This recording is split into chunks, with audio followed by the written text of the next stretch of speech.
Hey everybody, it's day 146. I'm in Louisville, Kentucky for the first and last time of my life. This place is looking really shabby. It was destroyed by rioters 3 months ago. But I Googled a distillery and I found a fantastic one. So it's Prohibition Craft Brewery, and I think you'll really enjoy it. It's really great. Stay tuned. And we're Everybody, I'm at Prohibition Craft Spirits, award-winning bourbon barrel-aged spirits, vodka, rum, and gin. So let's go have a little fun. Some of it we can't film, but some of it we can. So, and your first name again? Logan. Logan's going to give us a little education here. Yeah, so Prohibition Craft Spirits is a little bit different from most distilleries here in Kentucky. Instead of making just bourbon, we do 6 different kinds of liquor. We make a rum, a tequila, a gin, a vodka, and bourbon. So there's something for everybody. Okay. On the tour, we take you through the history of Prohibition, show you a little bit about the area, the way that it relates to us. We do a few unique connections to Prohibition here. Okay. Then we'll take you back into the distillery, show you how we make everything. Then you'll get to taste some of our stuff. I got a great little story for you in regards to Prohibition. Yeah. There's a mansion on Sunset Boulevard, incredible, huge mansion. The guy owns Tellus Flora, Franklin Mint, one of the super billionaires, right? Mm-hmm. And he, in his basement, is a room all with lockers, all right? And, one's silver, one's linen, china, and one's got no name on it at all. You open it up, it's a little locker, like a gym locker, right? And you push the back of it, and it's literally a 2-foot thick wall that was carved out to keep the booze during Prohibition. That's crazy. Yeah, that was pretty cool. We've got a few spots here in Louisville that have some real significance during Prohibition. Al Capone actually had a house here, and it hasn't been picked over the same way that Capone's house was in Chicago, so there's still bottles and stuff out back. The house is gone, but the foundations are still there. There was also a lot more going on here during Prohibition that a lot of people know about. There were tunnels that run under the length of Louisville that hook up to different points of interest, different distilleries. There were 5 distilleries here in Louisville that got to remain open to continue producing alcohol for a couple different reasons. Okay. And they are connected by these tunnels to different spots around town. The Seal Bog Hotel has a few of them. We've actually got one here that runs all the way to Distillery Commons, which was one of those 5 functional distilleries. And you've been in it?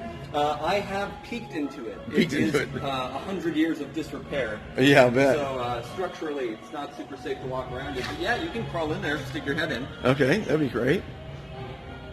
Always like exploring what the country has to offer. Absolutely. It's a big kind. I've been on the road 145 days today. Wow. And where all have you gone?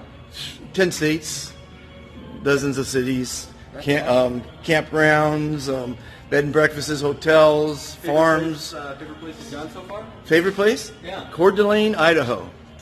Really? No masks. What is all this? Is this stuff that you make? Yeah, these are our different spirits that we've got right here. We've got our Phoenix Hill vodka, our Highlands gin, Baxter's rum, and our 2 different kinds of New Lou tequila and New Lou bourbon.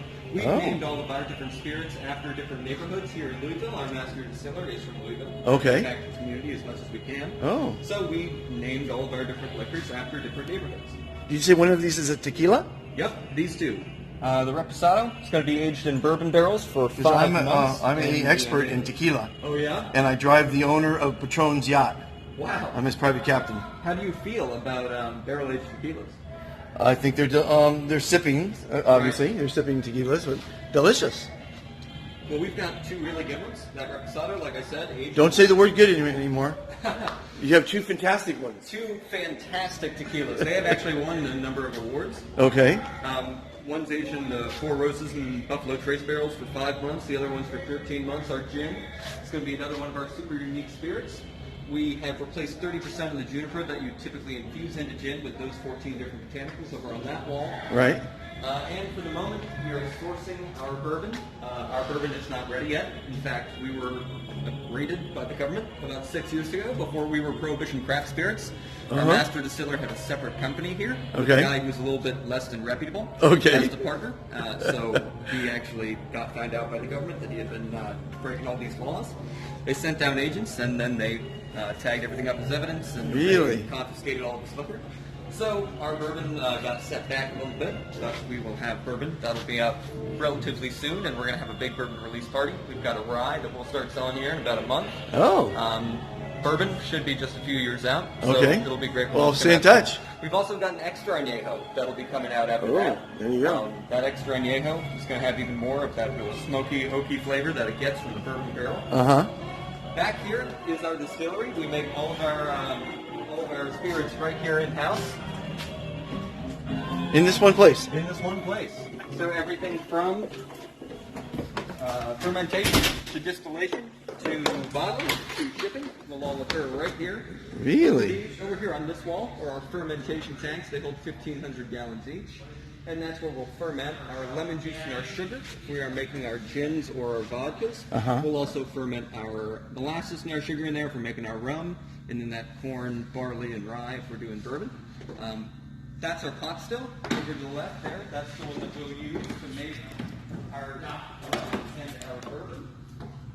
And this is a single distillation still, so in a single run it'll put off the single distillation. We've got a separate vat under the boiler that creates heat. That's full of a cooking oil. Gets heated up by a mesh inside of that. That heats the boiler.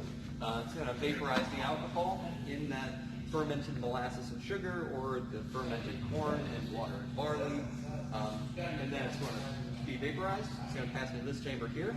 That functions as the doubler. It'll separate those different cuts of alcohol out. Also, there's a copper mesh, a copper filter in there, kind of like a copper steel wool, that'll pull out the particulate that you don't want in your final product. You'll go from there in a vaporous state through these chambers and into this pipe right here. That's our condenser. It's got a copper coil that goes all the way up to the top. It's fed cold water through that blue hose at the bottom, passes all the way up through that copper coil, and then comes out hot through the red hose at the top. That's what's going to condense your vaporized alcohol back into a liquid from a vapor. After that, it's going to come and it's going to drip off of your spigot at the end right here. You're going to take that, run it through our filter here twice. It's just a homemade filter made by our master distiller. It does the trick. It's pretty much 5 Brita filters all put together. Then we'll bottle the hearts from the rum, barrel the hearts from the bourbon, put them up there to age. If you're doing our gins or our vodkas, we'll take that lemon juice and sugar that we fermented for 10 days, put it in here. What we're going to do is we're going to put it all our still. It's going to have the same heat source, that oil in a vat under the boiler. That's got that metal mesh, and that shoots the oil. Oil heats the boiler, vaporizes the alcohol inside that lemon juice and sugar. It's going to be between 176 and 212 degrees Fahrenheit. This 176 is the temperature at which alcohol vaporizes. 212 is the temperature at which water and then your mash would vaporize. So the idea is to separate the two. After that, though, it's going to filter up through each one of these 10 copper plates in that vapor swarm. That's obviously why it's called a column still. We say that our liquors are distilled 10 times because they've got those 10 copper plates in it. But in reality, it's being distilled hundreds of times because of the way this works. Once it hits the top, that vapor is going to meet a condenser. Now, the same way with cold water coming in through the blue hose, hot water going out through the red, it's going to turn it back into a liquid. Then it'll drip back down through those 10 copper plates, and then it'll hit the boiler. It'll be vaporized again, and then it'll just repeat the cycle for about 7.5 hours. After that, we'll open a siphon at the top, and that vaporized vodka will pass through these chambers right here, and then be condensed by that condenser line at the bottom, turning it back into a liquid, and then it would just drip off the bottom at the end. Then we'd run it through our filters, and that's it for the vodka. If we were to make our gin, we take that same batch of vodka that we just made, put it back in, vaporize it again, except instead of running it through this column, what we're going to do is we're going to vaporize it and run it through the gin compartment. This is where we would put those 14 different botanicals that I pointed out on the wall. We'll layer them one on top of the other, and we'll also put in a secret ingredient that we don't want anyone repeating. We do make a very unique gin. We're going to filter that vaporized vodka through those 14 different botanicals, imbuing the flavor from each one into the vodka in this vaporized state. Wow. It'll take about 3.5 hours. Then it'll pull all those flavors out. It'll pass through these chambers, get condensed back into a liquid. Come off as gin, we'll run it through our filter twice, and that's it. These are the totes that we get our tequila from Mexico in. They're good for fermentation because the plastic doesn't corrupt the alcohol in any way. We also use them for bottling. Back here with the bottling rate, we'll hook that up to a tote right here, and it'll get fed that different liquor. We'll bottle it 4 at a time, which might not seem like a lot, but then we do the rest by hand, 12 by hand. We'll tape it by hand, write out all the information by hand on the labels, dip them in the wax, then we'll hit them with a blowtorch, seal them with the logo, and that's it. Have you heard of a company called GPC? Out of Iowa, Grain Processing Corporation? I've not. Well, about 55 years ago, I worked for them, and they're supposedly the raw alcohol producers for all the Kentucky brands. Really? Yeah. Raw alcohol? The 198 proof stuff that you take and you ferment it down to certain brands, you know. The raw alcohol, you know, like White Lightning, you know. Right. We can get them off these stills, but we've never used that kind of stuff. Okay. No, I've never heard of them. Okay. Harrison, our master distiller, the guy currently destroying a watermelon. You might know What are you guys doing with the watermelon? a watermelon moonshine. A what? Watermelon moonshine. Oh, really? Oh. So that's what's going on here. Which one's the master distiller? He's the gentleman in the red shirt. He Red shirt. made all of the alcohol that we taste today. Okay. And we're constantly experimenting back here. A lot of what's aging up in our rig house is going to be tequila. Okay. Bourbon. It's all bourbon on that wall. So we've got a barrel-aged rum that we just came out with that'll been aged in bourbon barrels for 3 years. We've also got a barrel-aged 3 years, wow. that we've been playing around with, and we've got barrel-aged beers that we've been experimenting with. Not to mention that extra Añejo tequila that's on bourbon. That's fantastic. Amazing. So we got a lot going on. Yeah, and in such a small place, it's amazing. Yeah, I mean, we're producing about 40,000 gallons of spirits a year, a little bit more. We're expanding right now, which is why things are a little bit transitory. Right. But yeah, absolutely. Yeah. Do you want to taste this stuff? Sure, sure. Got any questions about what we do back here? No, that's you covered it. Let me say hi to the distillery there. Okay, this is the Phoenix Hills vodka. And it's instead of being fermented with cut corn, like a lot of vodkas these days, it's going to have a fermented lemon juice and sugar base.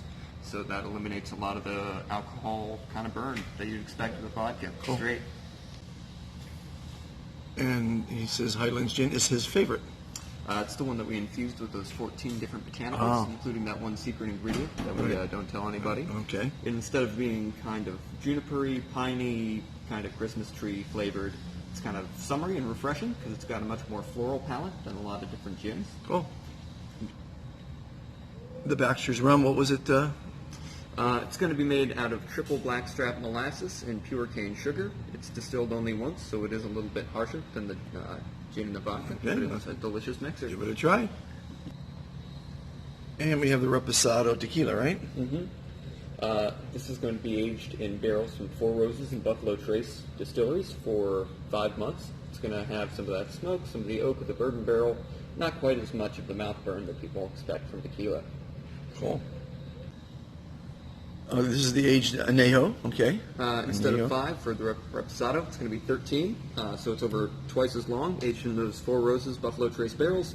Even smokier, even oakier. We can actually make bourbon cocktails with this. So it is the real deal. Cool. And last but not least, is going to be our single barrel bourbon. This has been bottled straight out of the barrel, so we have not watered it down with anything. It's going to be barrel 44, I believe, so it'll be 110 proof, and that's going to be a little bit thicker because it's not been. and where did Nulu come from? Nulu is the name of a town here in Louisville. All of Nulu was destroyed by the Great Flood of 37. They had to rebuild. Okay. Hence New Louisville. Oh, I knew Louisville. I got Yeah, there it. I you go. gotcha.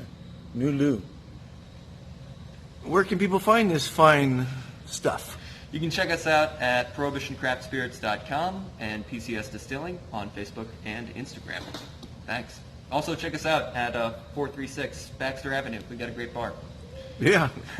It's not open right now, but nice cold beer sounds good. Yep.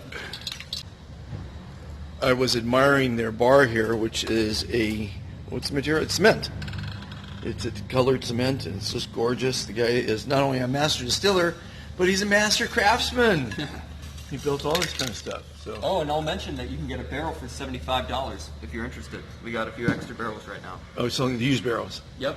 Nothing in them. They're Yeah, a of lot course. more when you fill them up. Exactly. They cost a little bit more. Well, thanks for the tour, and let me ask you one last question. How are you? Oh, I'm fantastic. You got it. Everybody, if you like what you're seeing, subscribe, like, share, and let's make the world a kinder, more civil place by being fantastic. Around the world.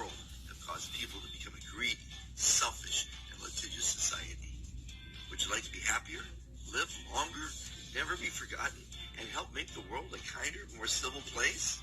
It's actually easier than you think. Every day you're asked, how are you? Instead of saying good, say, I am fantastic. It will make you look better, feel great, and reduce your stress.